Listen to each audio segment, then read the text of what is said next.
정부가 내년부터 의대 입학 정원을 2,000명 늘리기로 하면서 충북의 의대 정원 확대 규모에 기대감이 높아지고 있습니다.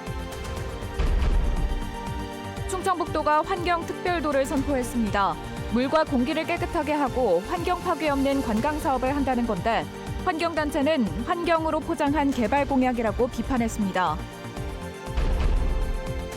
농촌 빈집을 돌며 닥치는 대로 훔친 60대 절도범이 경찰에 붙잡혔습니다. 농한기에는 노인들이 집을 자주 비운다는 점을 노렸습니다.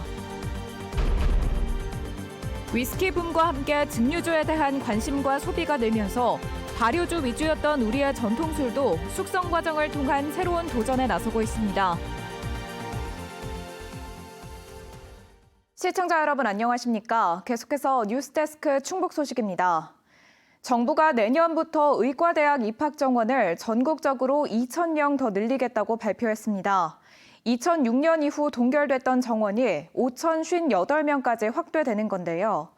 비수도권 의과대학에 우선 배정하겠다는 정부 계획에 충북의 기대감도 커지고 있습니다. 이지현 기자가 보도합니다. 2022년 기준 충북 인구 10만 명당 의사 수는 236명입니다. 전국 하위 네 번째, 특별자치시인 세종을 제하면 세 손가락 안에 듭니다. 의료 인력이 그만큼 부족하다는 겁니다. 정부의 의대 정원 증원에 충북이 기대감을 가지는 이유입니다. 내년부터 전국적으로 늘어나게 되는 의대 정원 규모는 2,000명, 전체 정원은 5,058명으로 확대됩니다. 정부는 특히 늘어난 정원을 비수도권의 소규모 의과대학에 우선 배정한다는 계획입니다. 늘어나는 의대 입학 정원의 대학별 배정은 비수도권 의과대학을 중심으로 집중 배정한다는 원칙 하에 지역 의료 지원 필요성 등을 다각적으로 고려할 것입니다. 현재 충청북도의 의대 정원 목표는 현재 정원 89명보다 132명 많은 221명. 먼저 충북대 의대 정원 49명을 최대 150명까지 늘린다는 계획입니다. 건국대 글로컬 캠퍼스는 지역사회 기여도에 따라 증원을 요청하기로 했습니다. 실질적인 시설 투자가 구체적으로 얼만큼 이루어질 건지, 연차적으로 어떻게 투자를 할 건지 그런 부분까지 우리가 답변을 들었으면 좋겠고. 이런 가운데 의료계는 반발 기조를 유지하고 있습니다. 필수 의료 기피 현상과 지역 정주 환경에 대한 개선 없는 의대 정원 증원이 무슨 소용이냐는 겁니다. 총파업도 예고했는데 충북에서도 의료진 1,700여 명이 참여할 것으로 보입니다. 그 미달 사태 벌어지는 이유를 해결하지 않으면 아무리 늘려도 그쪽으로 의사가 가지 않는다 이거죠. 충청북도 의사회는 따로 행동하지 않고 의협과 같이 행동을 통일할 겁니다. 충청북도는 의대 증원 결정을 환영하는 입장을 내는 한편 치과대학 신설과 지역 의사제 도입 등도 건의한다는 방침입니다.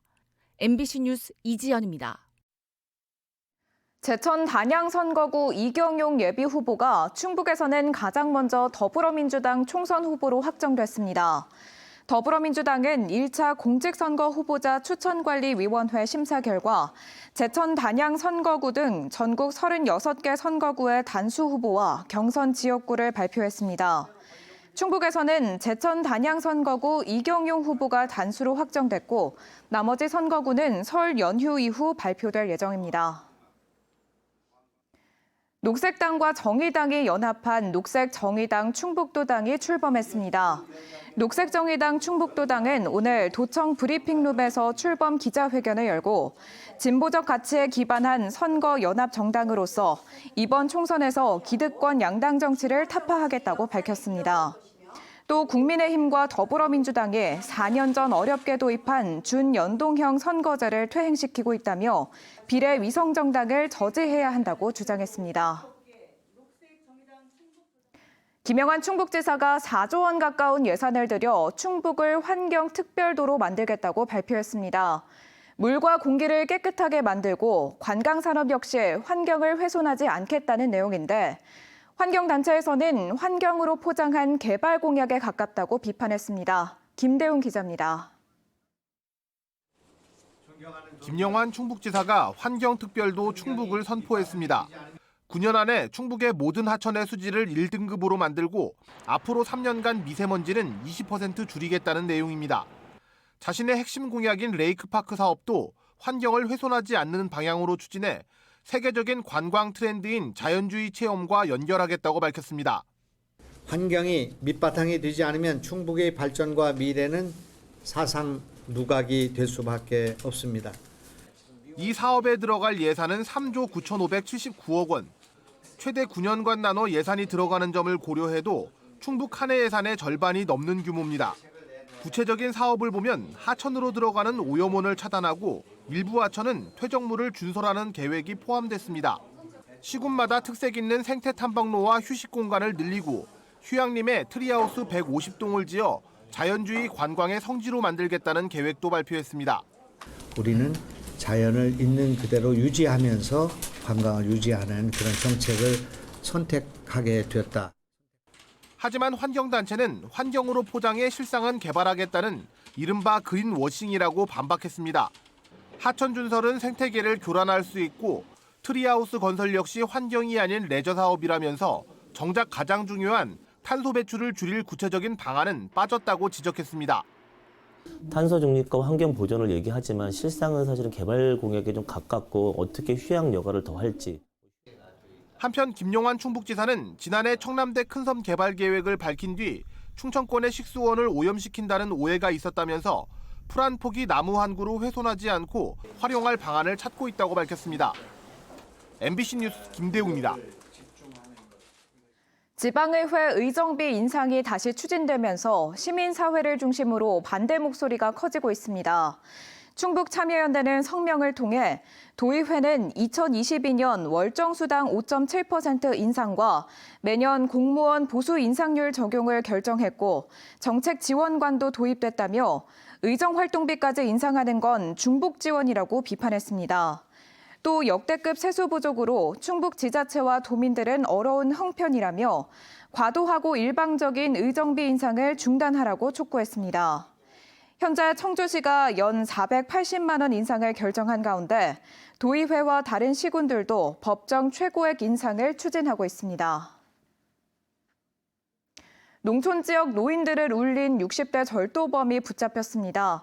노인들이 많은 농촌에서는 노인들이 농한기의 집보다는 주로 마을회관에 머물고 문을 잘 잠그지 않는다는 점을 노렸는데요. 화난 대낮에도 훔친 오토바이를 몰고 다니며 농작물은 물론 현금과 신용카드까지 닥치는 대로 훔쳤습니다. 이초원 기자가 보도합니다. 오토바이를 탄 남성이 한적한 시골 마을로 들어갑니다. 10여 분 뒤 마을을 유유히 빠져나가는 오토바이에는 들어갈 때는 없던 자루가 실려 있습니다. 자루 안에 들어있던 건 검은 깨 15kg. 이 남성은 농촌 마을을 돌며 사람이 없는 빈집에 들어가 농작물을 훔쳤습니다. 바로 그 대문 옆이라 맨날 이렇게 지나가는 데라 나가고 그런 거 별로 신경 안 쓰고 그냥 왔다 갔다 했지. 이렇게 열흘 동안 농촌 지역을 돌며 훔친 금품만 600만 원어치. 현금과 상품권, 신용카드부터 오토바이까지 닥치는 대로 훔쳤습니다.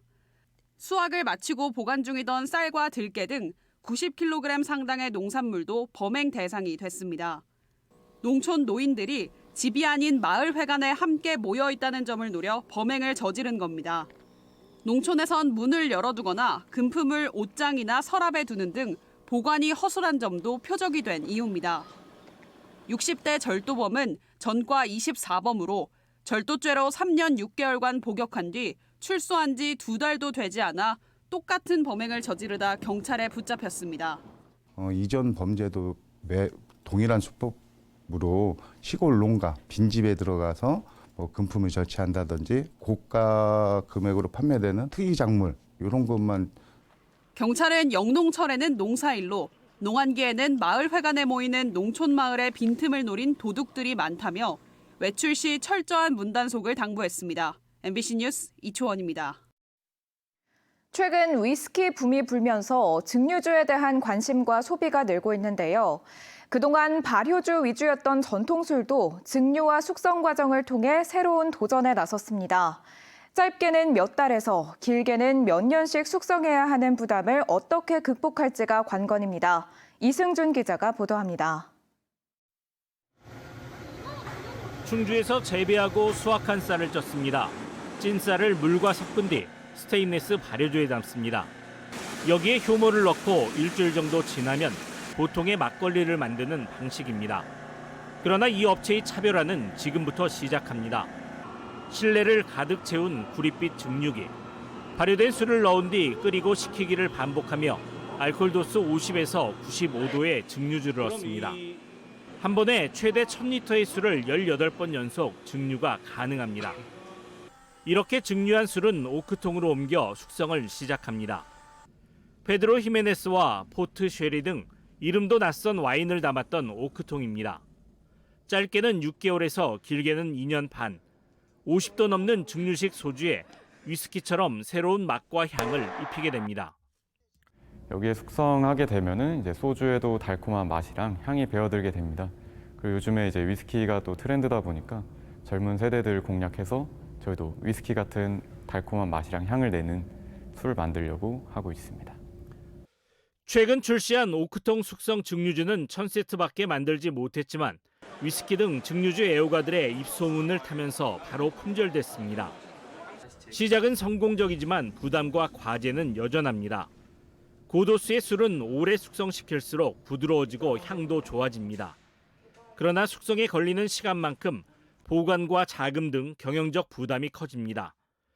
익숙한 막걸리나 탁주가 아니라 새로운 술은 기다림이 필수입니다. 증류주 같은 경우는 변함이 많지 않을 거라는 생각이 있었고, 내가 마실 술이 아니라 남들이 맛있게 마셔줄 수 있는 술을 만들고 싶죠.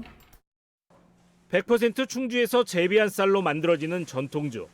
오크통 숙성이라는 소비자 기호에 맞춰 새로운 도전을 시작했습니다.